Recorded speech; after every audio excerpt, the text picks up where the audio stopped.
بسم الله الرحمن الرحيم.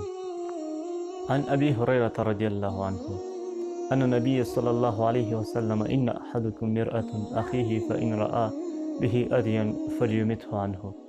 رواه الترمذي. رسول الله السلام څخه روایت شوی دی چې هر مؤمن د بل مؤمن لپاره د هندارې په شانتي دی، یعنی کله چې په خپل مؤمن ورور کې کوم عیب ولیده د هغه د لرې کولو کوشش او زیار باسي.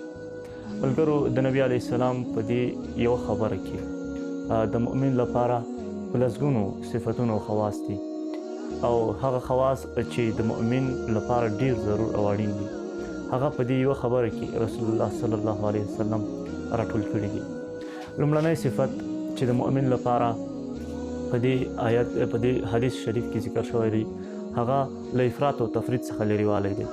مؤمن باید د بل مؤمن په عیب کې افراط او تفرید ونه کړي. هر څومره عیب چې د بل مؤمن په څهره ویني همغومره عیب ورته څرګند او وښیي او د هغه د حل کوشش وکړي.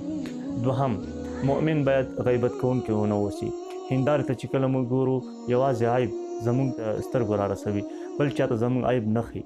یعنې مؤمن هم باید زموږ عیب یوازې او یوازې موږ ته وښیي، هغه هم په پټه خوله او داسې چې نور خلک ترې آګاه او خبر نشي. دریم، د تهمت څخه پاکوالی. مؤمن باید د بل مؤمن په مقابل کې تهمت ونه لګوي. همدا شانتې له دروغو څخه پاکوالی. درواغ هم د مؤمن له شان سره نه ښایي. د رسول الله صلی الله علیه وسلم د ملګرو ترمنځ تر ټولو بدترین عمل هغه د درواغ ویل. کله چې هندارې ته ګورو که چیرې زموږ په څهره باندې مشکل یا کوم ستونزه وي هغه موږ ته ښایي، او که چېرته نه وي هغه موږ ته نه ښایي.